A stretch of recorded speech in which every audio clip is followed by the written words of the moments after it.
Hello everyone, welcome to maths related concept. और आज हम लोग एक नया चैप्टर देखने वाले हैं, मीन, मीडियन एंड मोड। तो आज बेसिकली इस वीडियो में हम लोग मीन को कवर करेंगे, मीन क्या होता है। ठीक है,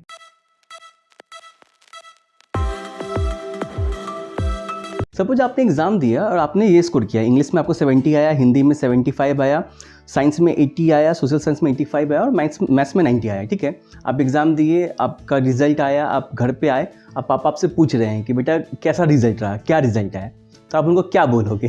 तो ऐसा तो नहीं है ना कि ये आपने अभी बार ग्राफ पढ़ा, हिस्टोग्राम पढ़ा, फ्रीक्वेंसी पॉलीगॉन पढ़ा तो उसको बना दोगे। ऐसा करोगे क्या? अगर आप पापा के पास ये बार ग्राफ लेके जाओगे तो पापा बोलेंगे अब ये क्या बता रहे हो, रिजल्ट बताओ ना कैसा रहा। तो आप बोलोगे कि पापा अच्छा, पापा को ये नहीं समझा, रुको रुको मैं आपको दिखाता हूँ। फिर तो आप गए और आपने क्या किया, ये फ्रीक्वेंसी पॉलीगॉन बना के दिखा दिया। पापा को बोल रहे पापा देखो ये मेरा रिजल्ट। पापा भी बोलेंगे अबे क्या हो गया इसको। तो मैं क्या कहना चाह रहा हूँ कि सारे तो स्टैटिस्टिक्स के ही टॉपिक हैं, ठीक है, बट हर चीज़ का अपना अलग अलग वैल्यू होता है। ठीक है, जहाँ पे आप टैबुलर फॉर्म में दे सकते हो वहाँ पे बार ग्राफ की जरूरत नहीं है, जहाँ पे बार ग्राफ बना सकते हो वहाँ पे ज़रूरी नहीं कि फ्रीक्वेंसी पॉलीगॉन बनाओ, जहाँ पे फ्रीक्वेंसी पॉलीगॉन का कहीं और ज़रूरत पड़ेगा। आपके केस में जब पापा आपसे रिजल्ट पूछे तो आप अगर उनको सीधा बोल दोगे कि पापा 80% आया मुझे मार्क्स, 80% मार्क्स आया, तो काम हो जाएगा, पापा को समझ में आ जाएगा ना। पापा बोलेंगे ना हाँ लास्ट एग्जाम में 75 लाया था, इस बार 80% लाया तो ठीक है। उनको क्या मतलब है कि इसमें इतना आया, या बार ग्राफ बना के दिखा रहे हो या फ्रीक्वेंसी पॉलीगॉन बना के दिखा रहे हो, उनको इससे मतलब नहीं है ना, सिर्फ 80% से होगा। तो जो मीन हम लोग बोलते हैं, मीन का फुल फॉर्म होता है अरिथमेटिक मीन, और इसको ही एवरेज बोला जाता है। ठीक है, तो होता क्या है कि हमें बहुत बार ऐसा होता है कि अगर किसी भी डेटा को स्टडी करना है तो हमें सारे डेटाज नहीं चाहिए, ये 70, 75, 80, 85, 50, ये पांचों डेटा की ज़रूरत नहीं है। अगर हम लोग सीधा 80% बोल दे एक डेटा तो हमारा काम चल जाएगा, जैसे इस केस में है। तो ये हम लोगों ने एवरेज कैसे निकाला, तो एवरेज निकालने आपको आता है कि सब जितना भी वैल्यू है सबको ऐड कर लो और टोटल कितना नंबर है उससे सब डिवाइड कर लो। मतलब क्या, 70 + 75 + 80 + 85 + 90 और टोटल सब्जेक्ट्स कितने, 5। तो ऐसे करेंगे तो हम लोग को एवरेज आ जाता है, जिसको हम लोग मीन बोलते हैं या अरिथमेटिक मीन बोलते हैं। पर्पस समझ में आया? पर्पस यही है कि हमेशा हर नंबर, हर डेटा के हर नंबर का यूज़ करना ज़रूरी नहीं है। मतलब अभी जैसे फ्रीक्वेंसी पॉलीगॉन में सारे नंबर्स लगते हैं, बार ग्राफ में सारे नंबर्स लगते हैं, बट कभी कभी हमें सारे नंबर की ज़रूरत ही नहीं है स्टडी करने के लिए, हमें सिर्फ एवरेज से ही काम चल जाएगा। तो मीन हमारे एग्जिस्टेंस में आया। समझ में आ रहा है?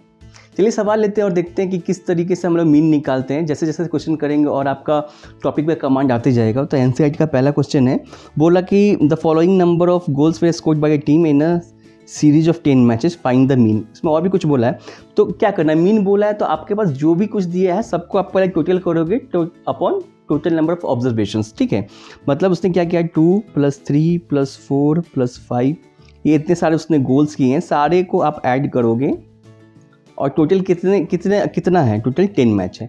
तो यही आपका मीन होगा, जो भी आंसर आएगा वो आपका मीन हो जाएगा। ठीक है, बहुत सिंपल है, स्ट्रेट फॉरवर्ड है। हम लोग कुछ एनसीईआरटी के भी क्वेश्चंस लेंगे, आरएस का भी लेंगे, ताकि सब कुछ आपके दिमाग में अच्छे से पिक्चर समझ में आ जाए। ठीक है, मीन का एक्चुअली फॉर्मूला बोलने को आपको समझ में आया ना, फॉर्मूला क्या है, सम ऑफ ऑब्जर्वेशंस, जितना जिसके भी बारे में बात हो रही है उसका सम कर दो upon total number of observation, ऐसे ही निकलता है। ठीक है, तो कभी कभी क्या होता है, वो लोग डायरेक्टली नंबर नहीं देते हैं, सीधा नंबर देना बहुत ही स्ट्रेट फॉरवर्ड हो जाता है, तो कभी कभी वो लोग एक्स का वैल्यू डाल देते हैं। जैसे हम लोग एक एग्जाम्पल लें, आरएस का वाला क्वेश्चन नंबर 5 है, तो उसने क्या बोला है कि the mean of 5 observations is 13। तो क्या क्या ऑब्जर्वेशन है, एक्स है, x + 2 है, x + 4 है, x + 6 है, x + 8 है। ठीक है, बोल रहा है इसका मीन ही 13 है। तो मीन हमें पता ना कैसे निकलता है, इसको पहले आप सम कर लो, सम ऑफ ऑब्जर्वेशन। तो 5x + 14, 18, 20 ये, ठीक है, 5x + डिवाइड बाई कितने ऑब्जर्वेशन हैं, 1 2 3 4 5 इज इक्वल टू मीन दिया है 13। ठीक है, तो अब क्रॉस मल्टीप्लाई कर लेंगे, तो ये 5 जब इधर जाएगा तो 13 5 = 65, 5x = 65 - 20, 5x = 45, तो x = 9, x का वैल्यू आ गया। समझ में आ रहा है ना, बहुत ही सिंपल क्वेश्चंस रहते हैं इसके। हाँ, इसमें एक और चीज़ पूछ रहा है कि hence find the mean of last 3 observation. तो लास्ट 3 ऑब्जर्वेशन ये है, मतलब x + 4 एक ऑब्जर्वेशन है, x + 6 एक ऑब्जर्वेशन है, x + 1। x का वैल्यू क्या निकला हमारे पास, 9। तो पहला वैल्यू हो गया 13, दूसरा हो गया 15, तीसरा हो गया 17। तो इसका एवरेज अब क्या होगा लास्ट 3 का, तो 13 एवरेज क्या होता है, सम अपॉन टोटल कितना है, 3 ऑब्जर्वेशन है ना, 1 2 3, तो 3, तो ये आपका हो गया 30 45/3 इक्वल्स टू 15 आंसर। अब कुछ प्रॉपर्टीज़ है मीन का क्या प्रॉपर्टीज़ है कि अगर आप जैसे सपोज हम लोग एक एग्जांपल के लिए लेते हैं 4 5 और 6, ये 3 ऑब्जर्वेशन है, 3 नंबर है, ठीक है। तो इसका मीन क्या होगा, 4 + 5 + 6 अपॉन 3, तो ये 15/3 इक्वल्स टू 5, ये इसका मीन आ गया, ठीक है। जनरली अगर x से रिप्रेजेंट करते हैं नंबर्स को तो x बार, इसको बार बोलते हैं, उसको मीन होता है, ठीक है। अब एक चीज़ आप देखो, ये तीनों ऑब्जर्वेशन में हम लोग +2 कर देते हैं, मतलब क्या, 4 + 2 एक ऑब्जर्वेशन हो गया, 5 + 2 और 6 + 2, ठीक है। तो अब नंबर क्या बन गया, 6, ये 7 और ये 8। अब इसका नया मीन निकालते हैं क्या होगा, तो 6 + 7 + 8 अपॉन 3, तो क्या हो गया 13 और 8, 21/3 इक्वल्स टू 7, ठीक है। तो ये न्यू मीन है। पहला मीन क्या था, मीन था क्या था 5। तो अगर हम लोग हर एक नंबर को, जो भी इंडिविजुअल नंबर था, इसमें अगर +2 ऐड करते हैं तो जो हमारा मीन है 5, उसमें भी एक्चुअली 2 ऐड हो गया, विच इज इक्वल्स टू 7। मतलब क्या, ये हमारा पहला थियरम भी दिया गया है कि अगर आप सारे ऑब्जर्वेशन को किसी भी नंबर से ऐड करोगे, यहाँ पे हम लोगों ने 2 से किया, सपोज अगर x सारे जो भी थे x1 x2 सबको अगर हम लोग p से ऐड करेंगे तो जो हमारा फाइनल जो मीन होगा उसमें भी +p ऐड हो जाता है। समझ में आया मैं क्या बोल रहा हूँ? मतलब क्या, अगर एक और एग्जांपल ले लो, सपोज 4 5 6 3 नंबर था, सबको 1 1 से माइनस कर देते हैं, ठीक है। तो 4 में 1 गया तो 3, ये 4 और ये 5 बना। अब क्या आया टोटल, अब इसका जो नया मीन आया वो क्या होगा, 5 + 4 9 + 3 12/3 इक्वल्स टू 4। तो पहले का मीन था 5 जो ओरिजिनल नंबर था, और नया मीन क्या हो गया 4, मतलब 5 में से अगर -1 करेंगे तो अभी तो 4 होगा। इसका मतलब क्या, जब इंडिविजुअल जो नंबर था यहाँ पे, इंडिविजुअल नंबर से जब हम लोगों ने सारे नंबर से एक एक माइनस किया तो मीन से भी 1 माइनस हो गया। इसका मतलब क्या, अगर हर नंबर से अगर हम लोग p माइनस करेंगे तो फाइनल जो मीन होगा उसमें से भी p माइनस करना पड़ेगा। समझ में आ रहा है मैं क्या बोल रहा हूँ? ये सब आप जब क्वेश्चन थोड़ा सा ट्रिकी करना होता है ना, थोड़ा टफ करना होता है, तो तब वो लोग प्रॉपर्टीज़ या थ्योरम से डायरेक्टली क्वेश्चन पूछते हैं, ठीक है। तो आपके दिमाग में रहेगा, बहुत सिंपल सा चीज़ है, बट दिमाग में रहेगा तो आप बना पाओगे। जैसे अगर ये 4 है, ठीक है, तो अगर सारे नंबर को हम लोग 2 से मल्टीप्लाई करते हैं, ठीक है, 2 से मल्टीप्लाई किए तो 4 को 2 से मल्टीप्लाई किए 8, 5 को मल्टीप्लाई किए 10, 6 को मल्टीप्लाई किए तो 12। अब इसका नया मीन क्या होगा, 8 + 10 + 12 अपॉन 3, क्योंकि ऑब्जर्वेशन से टोटल 3 है ना, नीचे क्या रहता है, नंबर ऑफ ऑब्जर्वेशन, ठीक है। तो ये हो गया 22 30/3 इक्वल्स टू 10। पहले जब ओरिजिनल नंबर था तो उसका जब मीन क्या आया था हमारे पास 5। जब हम लोगों ने सारे नंबर को 2 से मल्टीप्लाई किया तो देखो मीन भी 2 से मल्टीप्लाई हो गया। इसका मतलब कि अगर सारे नंबर को हम लोग p से मल्टीप्लाई करेंगे तो फाइनल जो मीन होगा वो भी p से मल्टीप्लाई हो जाएगा। समझ में आ रहा?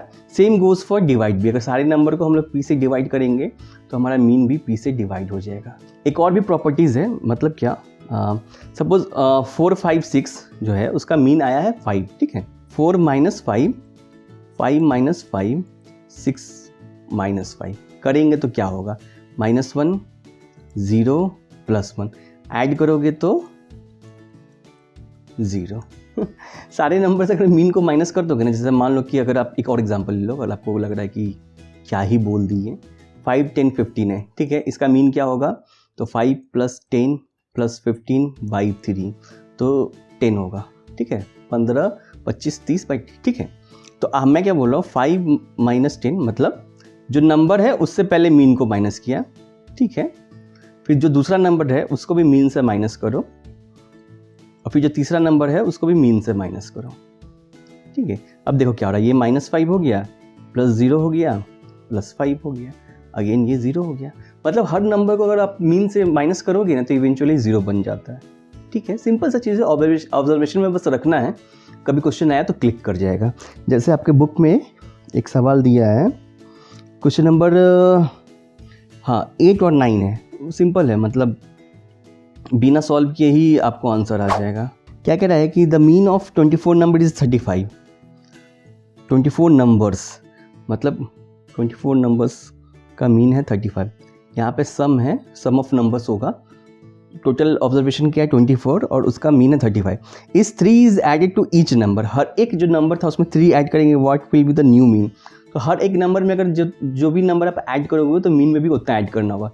फाइनल मीन हमारा 35 + 3 हो जाएगा 38। समझ गए, सॉल्व भी नहीं करने की ज़रूरत है उसको, ठीक है।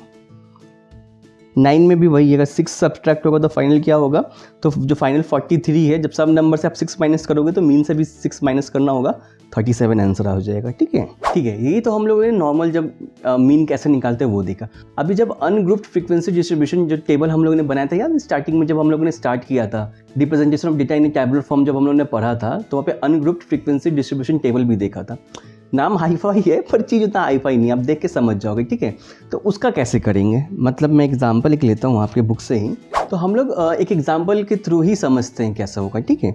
तो आपके RS अग्रवाल में 18B का क्वेश्चन नंबर 2 है, उसमें मैं फटाफट क्वेश्चन पहले लिख देता हूँ।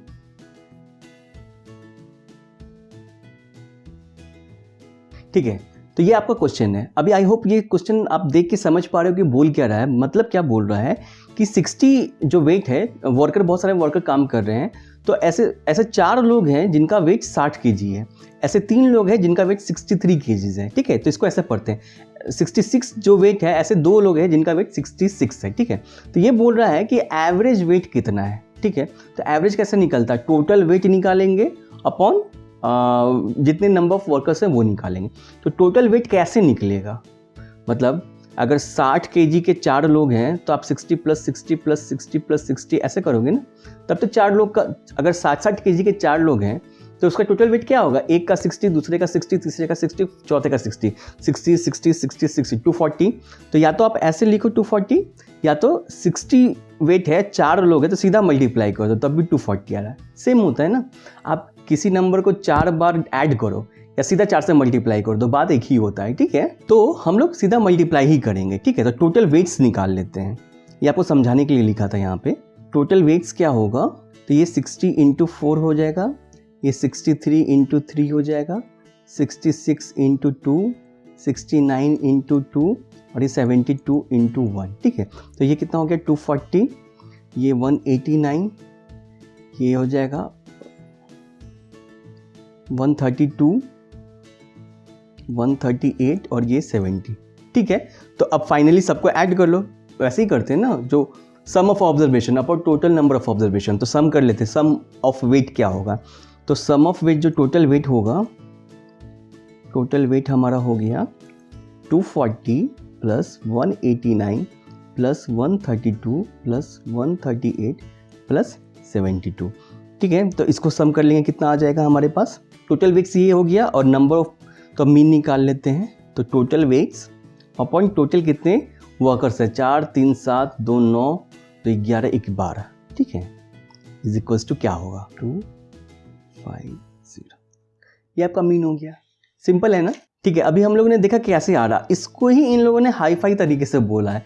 कैसे बोला है, XI FI upon FI summation I = 1 से n तक मतलब क्या, फ्रीक्वेंसी हम लोग क्या कर रहे हैं पहले कि जो भी इसको और इसको मल्टीप्लाई कर रहे थे, इसको इन लोगों ने f फ्रीक्वेंसी माना है, ये वाले को फ्रीक्वेंसी माना है, ठीक है, और इसको x जो भी ऑब्जर्वेशन है उसको माना है। तो पहले को पहले से मल्टीप्लाई किया, तो वही कर रहे हैं ना, x और f को मल्टीप्लाई कर रहे हैं। पहले को पहले से किया, दूसरे को दूसरे से किया, तीसरे को तीसरे से मल्टीप्लाई किया, चौथे को चौथे से मल्टीप्लाई किया, पाँचवें को पाँचवें से किया। तो वही बोल रहा है कि अगर x1 f1 + x2 f2 ऐसे करते करते तो 5 करेंगे ना, तो उसको ही इन लोगों ने जनरल कर दिया XI FI, ठीक है। समेशन है क्योंकि सबका सम कर रहा है, और नीचे फिर लास्ट में हम लोगों ने कैसे नीचे निकाला था, सम ऑफ वर्कर्स निकाला था। कैसे किया था, 4 + 3 + 2 + 2 + 1, तो वही FI कर दिया। और I का वैल्यू कितना है, 1 से लेके n तक। तो ये हाईफाई चीज़ है, फॉर्मूला एक बार लिख देना, लेकिन क्या करना फाइनली वो समझ में आना चाहिए, ठीक है। इसका हम लोग एक और सवाल करेंगे तब आपको और अच्छे से समझ में आ जाएगा, ठीक है। थोड़ा अलग टाइप का सवाल लेंगे। हाँ, एक ऐसा टाइप का भी सवाल आपको बहुत पूछता है जहाँ पे मीन दिया हुआ, क्वेश्चन नंबर 8 जो है, मीन इज इक्वल्स टू 8, वो ऑलरेडी दिया हुआ है, मीन क्या है, ठीक है। हमें बताना है एक पर्टिकुलर वैल्यू। तो मैं क्वेश्चन फटाफट पहले लिख देता हूँ, क्वेश्चन क्या है हमारे, आपको स्टेप्स पता होगा ना तो ये आराम से बन जाएगा, कंफ्यूज होने की जरूरत ही नहीं। करना क्या है, इसका मीन निकालना है। मीन कैसे निकालते हैं, तो हम लोग क्या करते हैं, ये फर्स्ट टर्म को मैं एक बार कलर चेंज कर दूं क्या,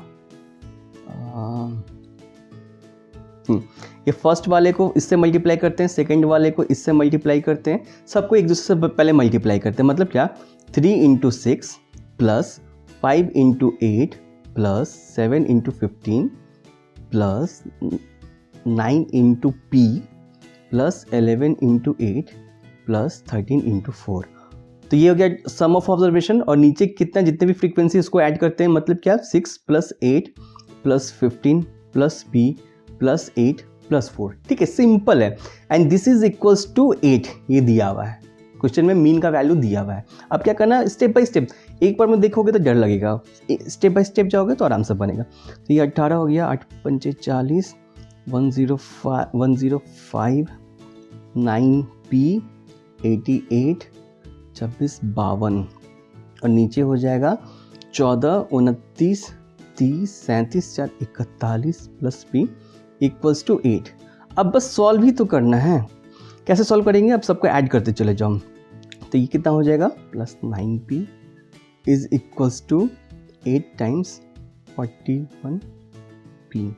तो ये हो जाएगा 303 + 9p is equals to 30 + 8p। अब p को एक तरफ लेके जाओ, तो 9p - 8p इक्वल्स टू 328 - 303। तो 9p - 8p हो जाएगा सिर्फ p इज इक्वल्स टू 25। तो p का वैल्यू 25 है, आंसर आ गया। सिंपल है ना, सवाल बहुत ही सिंपल आते हैं, ठीक है ना। आप बस p x ये इसको देख के घबरा मत जाना, ठीक है। और थियरम्स पे भी ज़्यादा आपको सवाल घुमा नहीं सकता है। बस एक ही चीज़ ध्यान में रखना है कि सम जो ऊपर में रहता है वो करना, और नीचे में टोटल जो नंबर रहता है उससे डिवाइड कर देना। जैसे आप अपने क्लास का परसेंटेज निकालते हो ना, उसी तरीके से सब यहाँ पे करना है। और जहाँ पे टैबुलर फॉर्म रहेगा तो वहाँ पे मल्टीप्लाई कर देना, अपॉन टोटल नंबर निकाल लेना। आप सवाल करो, सवाल बहुत ही सिंपल है। कुछ भी क्वेश्चन होगा आप कमेंट कर देना, मैं वहाँ पे आपको जवाब दे दूँगा, ठीक है। Thanks for watching.